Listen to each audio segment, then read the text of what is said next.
Hi guys, it's Martin here from Westronics. Today I'm going to show you how to diagnose and change a solenoid on the Ford Transit Ford Mondeo 01 to 06 starter motor.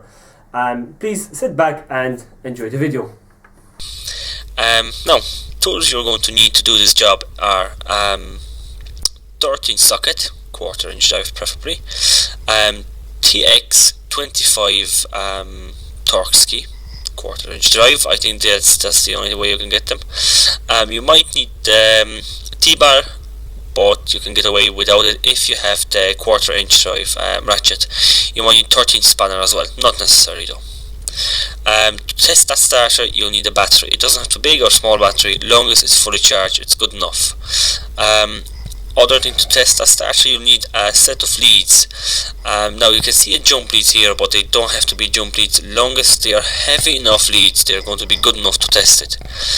Now we're going to take the starter, put it into the device. If you have a workbench, put it into the device. If you don't have a workbench, just be careful testing it. Make sure the teeth of the starter, the pinion of it, doesn't touch anything while you're trying to test it.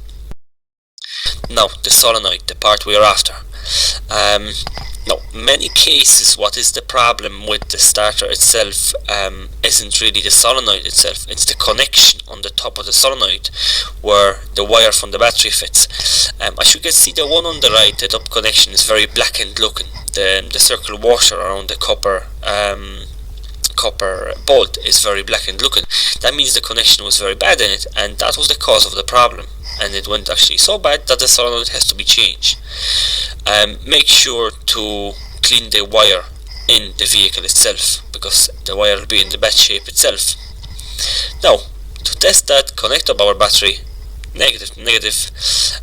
You can connect it to the device if you have the device and the starter in the device. If you don't, just connect it somewhere to the starter, the top of the solenoid or the side of the starter, anywhere where you can get the good connection. And the positive goes into the top of the starter, the connection where the battery is connected. Now, just make sure the clamp doesn't touch the bottom connection where the motor is connected. Now, put something steel there. It could be screwdriver, it could be top of the T-bar. Get a good grip there, and just give the small connection a good whack. If all what you hear is a click, it means the solenoid doesn't work. Now, the two connections, the top one and the bottom one. The motor should run.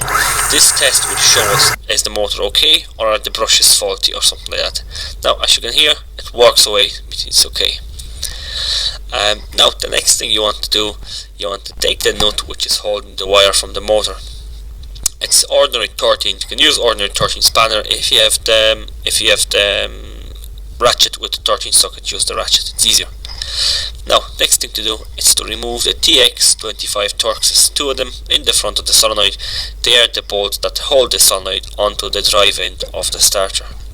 The next step is going to be fitting the new solenoid. Now, as you're fitting the new solenoid, just pay attention to the plastic piece on the top of the plunger of the solenoid.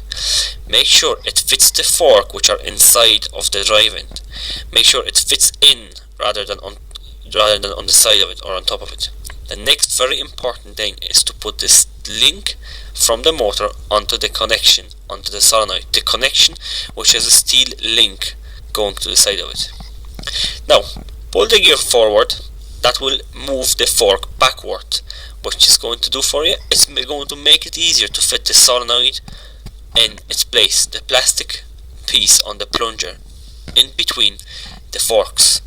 If you miss the forks, the starter is not going to work. It's just simply going to click and run the motor, but it's not going to engage with the flywheel itself.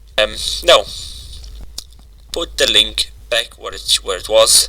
Now just make sure this link from the motor goes where there's a steel link going to the side of the plastic cap of the solenoid. If you do it the other way around, it's not going to work. Now, put the nut onto the thread with the washer. Give it nice tight. Now put it nice and tightly. Now don't over tighten either, because most of the time it's going to be copper thread. As you know, copper is soft. Now we're going on to testing our starter. Now do it the same way as you tested before. Just give it a good strong touch there and touch the solenoid. Now beside the click, now you'll hear the motor running. now, just to have a different view of it, to know exactly how it should behave, the motion of the pinion. That's the motion of the pinion you want to see. It comes out in front and it spins the motor.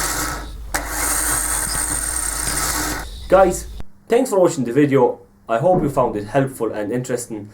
Stay tuned for more videos of starters and Arduinos being fixed.